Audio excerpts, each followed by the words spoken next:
Janice, are you there? At your service, sir. Give me some of that dating foolishness. Will do, sir. In a society of so many scared men dealing with free women and I'm having a feeling that dating apps are not helping. Thank you.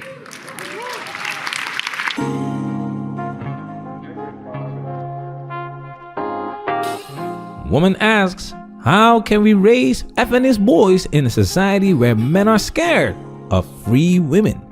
Welcome to Manosphere Highlights Daily. This is another example of how women have never thought about the consequences of their actions and how feminism not only fails to recognize biology, but is a major factor in the steady decline of women's happiness. This is a clip from Esther Perel's talk at SXSW. It's interesting to see how she answers this question because it says a lot about modern society. Let's talk about it. Now it's time for us to get into this and do what we gotta do because we men.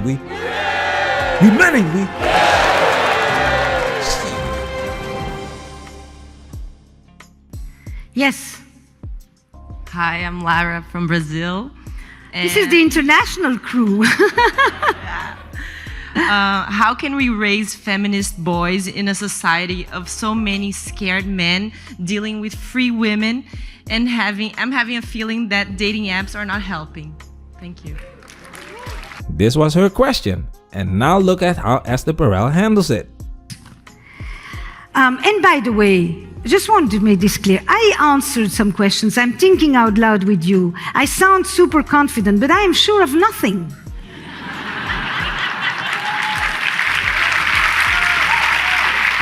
You know, I present like I know. I'm thinking with you. We're all thinking about these questions together. That's the definition of dilemmas, of qualitative questions, is that we don't just have an answer to spout. I wish I could speak about the feminist boys, but you should meet mine. And the question of loneliness, I will answer very briefly. She deliberately dodged this question because in modern society, you could be canceled for speaking the truth. And in this case, there is no politically correct answer to this question without throwing men under the bus. You have to hold feminism accountable. You have to hold women accountable. This woman is talking about raising feminist boys. Girl, you've been raising feminist boys for the last 4 or 5 decades. Check this out. I was a feminist when feminism was about equality, giving women an opportunity to find their rightful place, particularly in the public world, which was tremendously important and exciting when we achieved that. But what feminism today, to me, is all about advantaging women at the expense of men. And it's become very much caught up in the demonisation of males. I came across an article I wrote 40 years ago where we just started to notice how badly boys were doing vis-a-vis girls. What was becoming very obvious is there were also a lot of boys falling behind and not achieving their potential. We have really very much feminist ideology infiltrating all our education systems, systematic programs to continue to advantage girls, and no one taking any notice of the fact that boys are falling out in huge numbers. This is pure gold.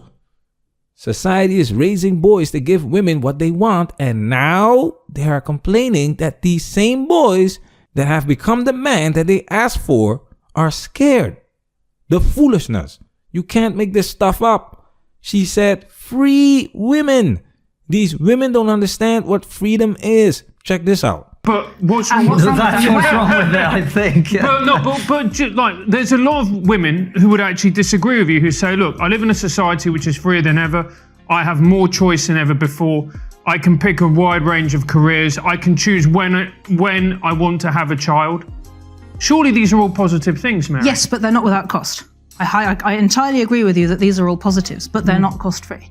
I think, and that's really what. So that gets us to the end of part one, and part two really is about some of the undercounted costs of the victory of freedom over care when it comes, or rather tech-enabled freedom over care in the domain of feminism. And so I've looked at the war it's been waging on our relationship, on the relations between men and women, on the war it's been waging on the relations between mothers and babies, and finally the war it wages on our relationship with our own bodies. With freedom comes responsibility. It's not the dating app that's problematic. It's not social media that's problematic. Dating apps and social media are just tools that can be used for different purposes. They are not inherently good or bad in themselves, but it is the way people use them that can lead to positive or negative outcomes. So if the gatekeepers of sex, which are women if you didn't know, are using the dating apps to... Whose fault is that? Is that the dating app's fault? We all know that women are responsible for and perpetuate the hookup culture. And I think that what's going on very often for women that I've spoken to is that there's this narrative of having sex like a man is empowering, and the belief that you should give it a go, and the belief moreover that if you don't give it a go, it's because you're frigid and conservative and backwards and all these bad things.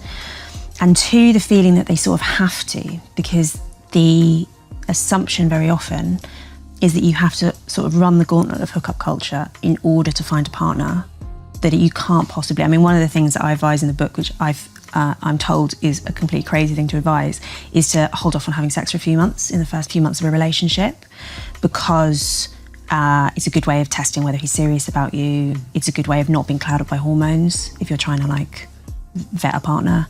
And I hear from women, I'm like, what are you talking about? What kind of man is going to wait 3 months to have sex? A man that's actually really into you, I'd imagine.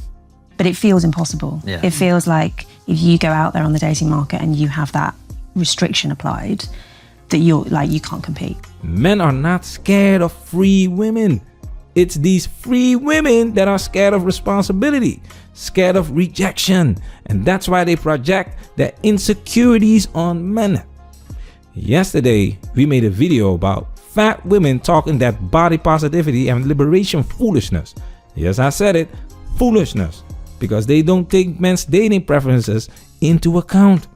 These women were shocked that men have opinions about bodies. How dare you, guys? You must be scared. You must be fat phobic. Esther Perel is not going to answer this question truthfully because she knows what time it is. It's time for men to protect themselves from this foolishness. Feminism is poison.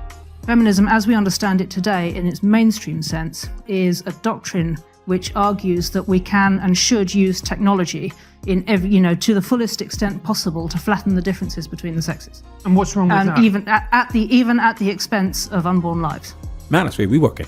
Protect yourself at all times. This video has officially been highlighted.